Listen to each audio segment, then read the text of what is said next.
Hola y bienvenidos una vez más a Formación Comunista. Soy Denis Paredes y hoy vamos a continuar hablando sobre filosofía marxista. Concretamente, hoy vamos a hablar sobre la materia y sus formas de existencia.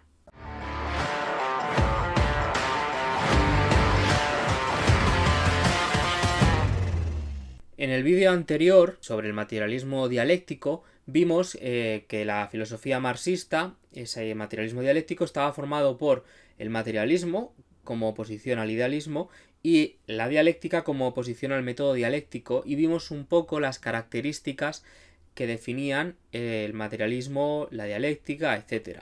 Entonces lo que vamos a hacer hoy es empezar a profundizar en el materialismo dialéctico, y para ello vamos a empezar hablando sobre la materia, sobre qué es, etc. El punto de partida de este materialismo dialéctico, sobre todo en su vertiente del materialismo, es la existencia de materia, y por lo tanto es importante tanto definirla como ver en qué formas puede presentarse esta materia. Si nosotros observamos a nuestro alrededor, vamos a ver que existen multitud de objetos diferentes. Algunos están vivos, otros no, algunos son blandos, otros son duros, pueden ser líquidos, gaseosos, pueden tener carga eléctrica o no tenerla, pueden pesar mucho o poco. Existe una gran variedad en la naturaleza de objetos que todo lo que tienen en común es su existencia de forma ajena a nuestra conciencia de ellos. Es decir, toda esa materia existe independientemente de nosotros. Esto ha sido tratado, por ejemplo, por las ciencias naturales, que han descubierto que la Tierra, por ejemplo, hace millones de años tenía una estructura diferente a la que pueda tener ahora, sin que en esa época hubiera ningún ente consciente que diera prueba de ello. Es decir, la materia, que es todo este conjunto de objetos, precede a esa conciencia que se da cuenta de ella. Es decir, la materia es anterior a ese ser que es consciente de ella. Es decir, este bolígrafo, esta habitación, la Tierra, el Sol, el sistema solar existen independientemente de mí o de el que está viendo este vídeo tenga o no conciencia de esa existencia. Es más, yo de hecho estoy viendo objetos de enfrente mía que el que ve el vídeo no está viendo, y sin embargo existen independientemente de que el que observa el vídeo tenga conciencia de ellos o no. De esta forma, Lenin da una definición del concepto de materia, que sería: la materia es una categoría filosófica que sirve para designar la realidad objetiva dada al hombre en sus sensaciones, copiada, fotografiada, reflejada por nuestras sensaciones y que existe independientemente de ellas. Es decir, a nosotros nos llega ese ser conscientes de que existe la materia a través de los sentidos, pero nos llega porque existe independientemente de nosotros, y es la materia la que actúa en nuestros sentidos, y a través de ellos pues somos conscientes de esa materia. Podríamos decir de cierta forma que nuestras sensaciones son el reflejo de esa materia que percibimos. De esta forma, con esta definición, lo que vemos es una diferencia sustancial con otras posiciones, como por ejemplo pueden ser la de los idealistas subjetivos como Mach o Berkeley, que lo que afirman es que esas sensaciones del sujeto son lo único existente, afirmando que la objetividad es la que se consigue al ver un poco qué es lo común a las sensaciones de todo el mundo. Es decir, no existe una objetividad exterior para estos idealistas. Sin embargo, para nosotros sí que existe. Y el objetivo principal de la definición que hemos visto de Lenin es desligar ese concepto entre la realidad objetiva y las sensaciones, viendo como que la realidad es exterior e existe independientemente de que sea percibida o no, y cómo esa realidad produce ese reflejo en el ser consciente. Es decir, lo objetivo no es lo común a las sensaciones, sino lo que existe fuera de las sensaciones. En este momento, este tipo de pensadores idealistas podrían afirmar que lo que estamos haciendo es como una dualidad en el universo, cargarnos ese monismo, ¿no?, esa esencia única, y hablar como de dos realidades paralelas, cuando en ningún momento Lenin dice que de lo que están compuestas las sensaciones y esa realidad objetiva sean sustancias diferentes, sino que las dos tienen un principio en la materia. Es más, son ellos los que, por reducir y evitar ese dualismo, reducen la materia a las sensaciones y se quedan con las sensaciones como principio de esa realidad, ¿no? Que sería un poco la posición idealista. En este punto podemos distinguir dos tipos de idealistas a los que estamos confrontando. Por un lado, tendríamos esos idealistas que creen que no existe nada ajeno a ese ser consciente, que toda la realidad no existe, sino que los que existimos somos nosotros, ¿no? No existiría la Tierra, no existiría nada. Y luego estarían los idealistas objetivos que sí que admiten que pueda existir algo ajeno al ser, pero que todo está bajo una idea absoluta o algo general que sigue manteniendo ese idealismo en contra de los que, por ejemplo, Lenin estaba enfrentándose con esa frase que ha dicho. Para Lenin, el concepto de materia y de cómo la materia existe independientemente de nosotros es un argumento y una teoría en contra de estos dos idealismos. Ya que, por ejemplo, esa idea absoluta no son más que consecuencias del pensamiento de los hombres y no es una cosa real que exista en la naturaleza. Para Lenin, entonces, lo único que existe objetivamente es esa materia ajena a las sensaciones, y las sensaciones se originan en base a que la materia está reflejándose dentro del ser consciente. Un contraargumento que utilizan también los filósofos idealistas sería que al hombre solo se le dan esas sensaciones, por lo tanto hablar más allá de lo que podemos conocer a través de esas sensaciones sería estar hablando de cosas que no son objetivas. Es decir, estaríamos abandonando el terreno de los hechos reales y de las sensaciones empíricas que podemos percibir. Por tanto, se infiere de esto que esas sensaciones son la única realidad. Sin embargo, la definición que hemos visto antes sigue rechazando este postulado, ya que las sensaciones y percepciones que recibe el hombre son en base a esa materia del mundo real. O lo que es lo mismo, la materia le es dada al hombre en sus sensaciones. De esta forma, la definición de materia de Lenin es universal y total y no se restringe a un solo tipo de materia conocida en un momento determinado con ciertas propiedades químicas o físicas.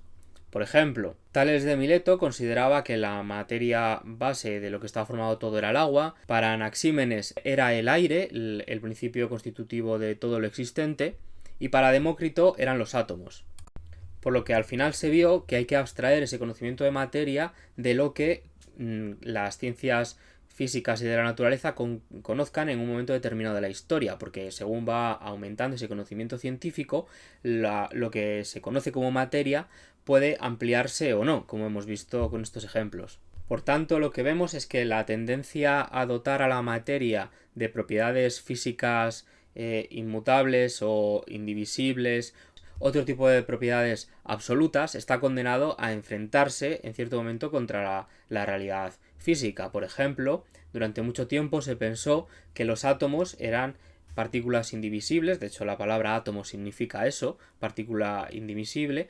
Sin embargo, con el descubrimiento de la radiactividad se vio que esos átomos se podían descomponer, podían separarse y formar átomos más ligeros o juntarse dos átomos para formar un átomo más pesado, y se vio que esa característica que se le había dado a la materia como los átomos no era cierta desde el punto de vista científico. Por lo tanto, no podemos atar la palabra materia a unas características absolutas de un momento del desarrollo de la historia en el que vivamos, sino que tenemos que intentar ir un poco más allá. Es por eso que la definición de Lenin es válida, porque desliga la definición de materia de unas propiedades físicas concretas.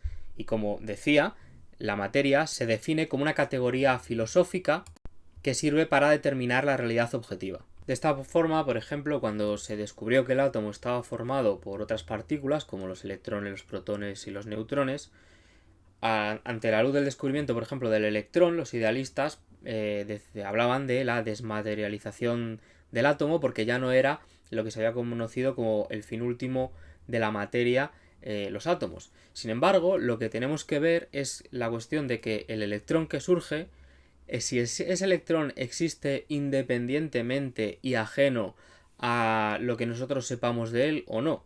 Es decir, si esas partículas tienen una realidad objetiva, que es, como hemos visto según la definición de Lenin, lo que define a la materia.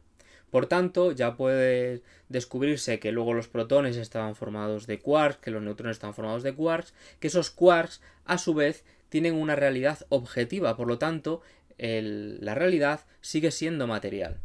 De esta forma, las distintas formas de materia se van a diferenciar por su diferente grado de complejidad, y de esta forma existen distintas ramas que pueden ocuparse de estudiar diferentes tipos de materia, como puede ser la física, la química, la biología, la sociología, etc. De esta forma, por ejemplo, las partículas subatómicas, como los electrones, pues son partículas que podríamos decir relativamente simples, que forman un átomo, que es una forma de la materia más compleja, que a su vez forma moléculas. Esas moléculas pueden formar proteínas, esas proteínas pueden formar parte de células vivas, las células vivas de un organismo, el organismo puede formar parte de una comunidad de individuos, etc. Así pues, para cada complejidad de la materia habrá una rama del conocimiento que se dedique a estudiarla. Y de esta forma podríamos llegar hasta un objeto material como puede ser la humanidad, que puede ser estudiada, entre otras formas, con el materialismo histórico.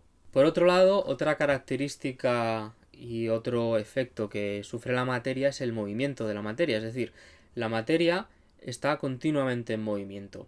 Veamos lo que veamos de la naturaleza, nos encontramos con los seres vivos realizan un intercambio de sustancias químicas que los llevan a crecer, a reproducirse, a morirse y ser entonces aprovechados por otros seres vivos, ¿no? Podemos ver cómo las sociedades se mueven, cómo el propio planeta Tierra está orbitando alrededor del Sol, el Sol está orbitando alrededor de la galaxia, etc. Miremos donde miremos en la naturaleza, hay movimiento, lo cual nos dice que el movimiento no es un accidente, no es una cosa casual de la materia, sino que es algo que está ligado íntimamente a la materia. Podemos llegar a decir que las cosas son lo que son en virtud al movimiento de estas, es decir, ese movimiento es un universal de la materia. Y también la materia, pues al final podemos definirla en base a ese movimiento. Por ejemplo, en el momento en el que ese ser vivo deje de hacer ese intercambio químico al absorber su alimento, etcétera, seguramente pase algo malo que termine en la muerte de ese ser vivo y que ya no podamos seguir hablando de que ese ser vivo exista, sino que ha pasado a ser otra cosa. Es decir, esos cambios en el movimiento de la materia también nos sirven para definir distintos tipos de materia y distintos objetos a raíz de esta. Y de esta forma, para el materialismo dialéctico tenemos que ver este movimiento no solo como el movimiento mecánico de cambio de posición, sino como los cambios que va sufriendo la materia en sí, cambios en sus propiedades físicas, sus propiedades químicas, etc. De esta forma, Engels escribe que el movimiento en el sentido más general de la palabra, concebido como una modalidad o un atributo de la materia, abarca todos y cada uno de los cambios y procesos que se operan en el universo, desde el simple desplazamiento de lugar hasta el pensamiento. De esta forma, la gran diversidad de fenómenos que hay en la naturaleza le corresponderá también una diversidad grande de tipos de movimiento o tipos de cambio. Sin embargo, estos distintos tipos de cambio los podemos clasificar dentro de unos grandes cambios fundamentales, que podríamos llamar como formas fundamentales del movimiento. Así pues, tendríamos como la primera forma fundamental del movimiento sería el movimiento mecánico, que sería el movimiento de cambio de posición, por ejemplo, un coche que se va desplazando por una carretera, un avión que va volando por el cielo. Luego tendríamos otra segunda forma del movimiento, que sería el movimiento físico, que sería ese cambio que se puede producir en propiedades físicas, como por ejemplo propiedades de la temperatura, la presión, cambios en la conductividad o la resistencia de los materiales, etc. Todas estas categorías no deben entenderse como que solo existen esas y no hay más, sino como una clasificación dentro de las cuales pues hay distintos tipos de cambio. Por ejemplo, el cambio mecánico no es el cambio de movimiento sin más, también puede haber rotaciones, puede haber desplazamientos, pueden estos producirse porque haya otro tipo de movimientos que los impulsen y eso los podríamos subdividir. Por ejemplo, un avión que se está moviendo por el cielo se está moviendo digamos que a lo largo del horizonte, por ejemplo, pero también está ascendiendo. Entonces no podemos hablar de que haya un movimiento general, sino que todos los movimientos pueden descomponerse en otros más complejos. Si con el punto de vista de movimiento mecánico parece algo más sencillo, obviamente se va a complicar y va a ser más fácil de entender esa complejidad con, por ejemplo, si hablamos de el movimiento social o el movimiento que pueda haber biológico, ¿no? Que es más complejo que movimientos químicos, movimientos físicos, etc. Sin embargo, todos ellos tienen detrás una complejidad mayor de la que a lo mejor podemos ver a primera vista. De esta forma podemos encontrar una unidad indisoluble entre la materia y el movimiento, de forma que no puede existir la una sin la otra, no puede existir un objeto de materia aislado sin ningún tipo de cambio eterno en el universo, siempre va a estar sujeto a cambios. Esta concepción de que la materia no puede existir estática, no hay que confundirla con que la materia momentáneamente esté en situaciones de equilibrio o de reposo. Puedes tener un lápiz encima de la mesa y puede estar ahí en equilibrio, sin embargo, siempre va a haber movimientos, por decirlo así, cambios en ese lápiz, como por ejemplo, bueno, pues que se vaya descomponiendo con el tiempo o que se rompa la mesa y se caiga. Entonces, que la materia atravese lo que aparentemente es una situación estática, realmente corresponde más a una situación de equilibrio momentánea o de algún tipo de periodo momentáneo de reposo. Es más, muchas veces este estado de reposo es precisamente el que permite estudiar la naturaleza, ya que si todo estuviera continuamente en continuo cambio, no tendríamos capacidad de diferenciar unas cosas de otras, no podríamos estudiar objetos concretos, sino que estaríamos condenados a no poder entender algo porque cuando lo vayamos a medir o lo vayamos a estudiar ya habría cambiado. Por lo tanto, según dice Engels, la posibilidad de la quietud relativa de los cuerpos, la posibilidad de estados temporales, es condición esencial para la diferenciación de la materia y por tanto de la vida. También podemos ver cómo cada forma particular de movimiento tiene sus propias características cualitativas y no pueden ser reducidos a formas de movimiento inferiores. Y aquí precisamente es donde radica una de las diferencias entre el materialismo dialéctico y ese materialismo mecanicista. Es decir, si nosotros estamos estudiando un ser vivo, por mucho que sepamos que sus fundamentos se basan en reacciones químicas, necesitamos de la biología para poder estudiarlo. Al igual que la química, sabemos que está basada en fundamentos físicos, pero necesitamos de una ciencia diferente a la física para poder estudiar los procesos químicos. Por otro lado, hemos visto que no puede existir la materia sin movimiento, pero tampoco puede existir el movimiento sin materia. Si no existiera esa materia, nada podría producirse, nada existiría, nada cambiaría. Por tanto, esa idea de movimiento sin materia no tiene ningún sentido. Si nosotros, por ejemplo, en una situación hipotética asumiéramos que deja de existir la materia y continúa el movimiento, supondríamos para empezar que ese movimiento es inmaterial y que el pensamiento puede existir independientemente de la materia, porque existe ese movimiento independientemente de la materia, lo que nos llevaría de nuevo al idealismo. O en palabras de Lenin, lo esencial es que la tentativa de concebir el movimiento sin materia introduce furtivamente el pensamiento separado de la materia, y esto es precisamente el idealismo filosófico. Además de lo que hemos visto como formas de materia, tenemos que hablar también del espacio y del tiempo. El espacio y el tiempo tienen una realidad objetiva, al igual que la materia, por lo tanto podemos considerarlos como formas de materia. El espacio, por ejemplo, en el que se sitúan dos objetos, va a definir un poco las características que podamos percibir, ya que esa realidad objetiva influye. Por ejemplo, si tenemos un objeto más lejos, lo vamos a ver más pequeño. Si lo tenemos más cerca, lo vamos a ver más grande. Esto no significa que haya cambiado el tamaño del objeto, sino que ha cambiado su situación en el espacio respecto a nosotros. Pero esa situación en el espacio es objetiva. Lo mismo ocurre con el tiempo. Aunque una persona perciba el tiempo de una forma más rápida porque se lo esté pasando bien, esté entretenida, y una persona que se aburra piense que el tiempo va más lento, la realidad objetiva es que el tiempo transcurre a la misma velocidad. Esto no tiene nada que ver con la teoría de la relatividad, que podremos hablar luego de que el tiempo es relativo en ese aspecto porque depende de su materialidad y del espacio-tiempo. Pero en una misma situación, el tiempo definido para una persona o para otra no depende de su percepción, sino que es una cosa que podemos medir objetiva independientemente a ellos. También podemos afirmar que el espacio y el tiempo existen independientemente de la condición humana, es decir, antes de que hubiera personas había espacio y había tiempo, y después de que existan también lo habrá.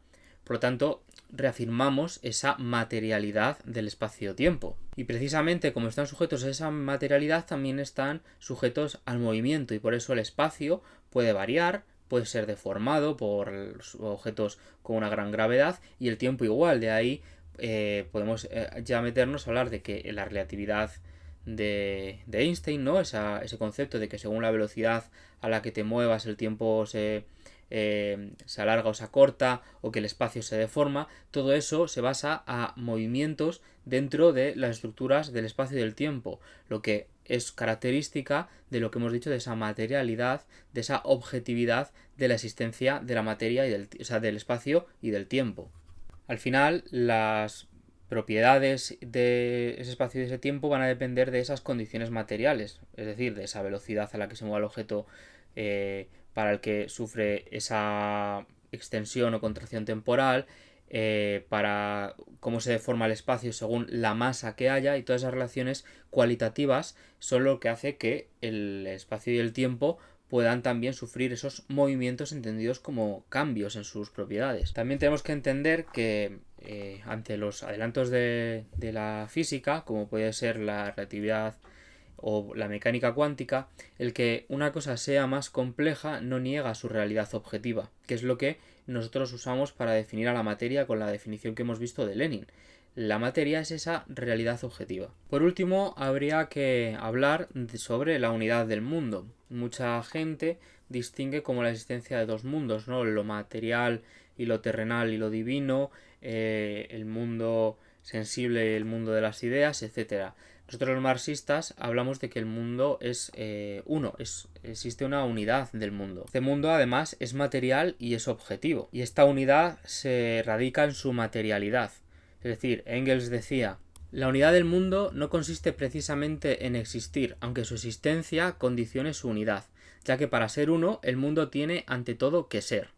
La unidad real del mundo consiste en su materialidad que no tiene su prueba precisamente en unas cuantas frases de prestidigitador, sino en el largo y penoso desarrollo de la filosofía y de las ciencias naturales. Además, podemos ver cómo el avance científico ha ido desmontando esta idea de un mundo dual, esa separación entre cielo y tierra que se creía que había antes. Se ha visto que no, que el cielo y la tierra forman parte de un conjunto que es el planeta Tierra, esa atmósfera sobre esa corteza terrestre, y que está incluido dentro del sistema solar, y todo eso que se creía incluso antiguamente de esas esferas celestes se ha ido desmontando, y se ha visto que el mundo es uno y no que son varias categorías distintas de mundo con distintas naturalezas. Finalmente, la ciencia ha ido avanzando, y con distintas herramientas como por ejemplo el análisis espectral se ha visto que la composición de átomos que hay en la Tierra son los mismos que puede haber en el Sol o que puede haber en un exoplaneta, etcétera, porque cada uno de esos átomos, bueno, pues